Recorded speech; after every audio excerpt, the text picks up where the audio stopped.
What's going on, guys? It's Greg from East Coast Dies, and today we have a review of the new Warrior Regulator head. So this is the newest head from Warrior. In the regular line they have gloves, elbow pads, they're releasing some shafts, a helmet, and they're finally adding a regulator head. So we're pretty excited about it. This is pre-release, so they've not announced an exact release date yet or an exact price, but it is coming out this fall, and I predict it'll be somewhere around the $100 like most of the brand new Warrior heads are. So pretty excited for it, and I'm going to give you kind of the full breakdown on its details in this video. So the basic premise behind this head is they wanted to make a head that was designed for both ways, for ideally a midfielder that plays offense and defense, or a long stick midfielder that plays defense and likes to bring the ball up on offense as well. So it's built to be rigid enough for defense, but still has some offensive aspects about it. So let's first start with the weight and the face shape. This thing weighs in at 6 ounces, which is heavy. It's pretty heavy. I mean, most heads come in somewhere in the 5 ounce range. Lower 5 ounces is what most heads come in. The light ones are at 4.8 or even less. So for a kind of offensive line head, 6 ounces is very, very heavy. But that being said, it is the stiffest head that I've ever felt. I mean, it might be a little less stiff than the tank, but it definitely gives it a run for its money. It is extremely stiff, really rigid, and is definitely very durable. So as far as face shape, this head kind of resembles what would happen if a Revo 3 and an Evo 4 had a baby. It has kind of a little bit of the Revo sidewall design, where it has kind of a W shape, but they brought in some of the angles of the Evo and added some additional struts for additional support, really giving it that rigid feel, which also kind of adds to the weight a little bit. The face shape is not as wide or flared out as a Revo 3 is, but not as tight and pinched as an Evo is. It's right between. It doesn't have a lot of pinch or flare. It's kind of gradual, which makes it good for intercepting passes, for picking up ground balls, things that defenders like to do, but it being a little narrower than the Revo 3 makes it good for offense as well.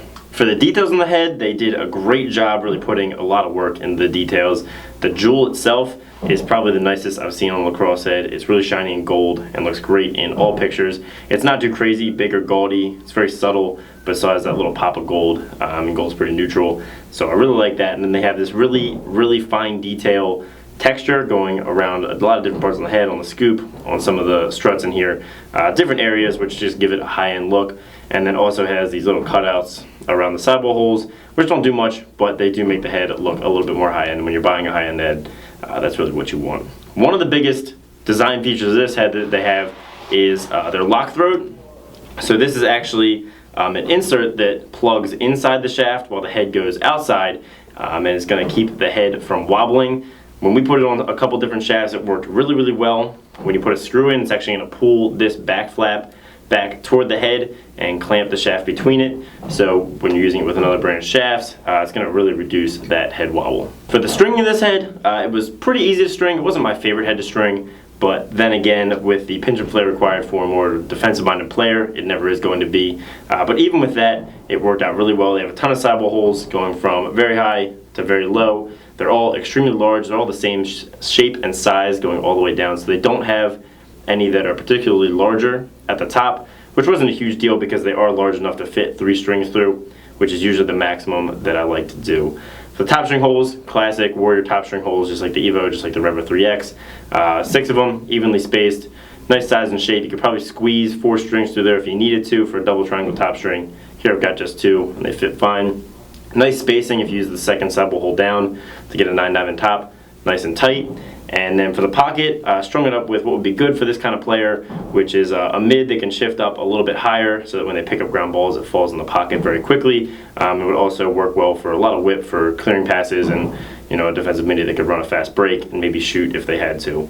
Bottom string holes are big and spread far apart, which are 2 things I like. Could definitely fit leathers for your traditional guys, but the spacing made it perfect for a bottom string for the mesh there. So all in all, this is a head that everyone that's picked it up at the office has really liked. I think it's something that was missing in the market, that is a slightly more pinched head that has the stiffness, rigidity, and attributes of a defensive head that could still be used on offense. Most of the guys that want to use a defensive midi head, I usually recommend something that has too much pinch for the defensive liking. This kind of spreads the gap and is perfect for that style player. So thanks for watching, guys. Make sure to like if you liked it, subscribe if you haven't, and have a great day.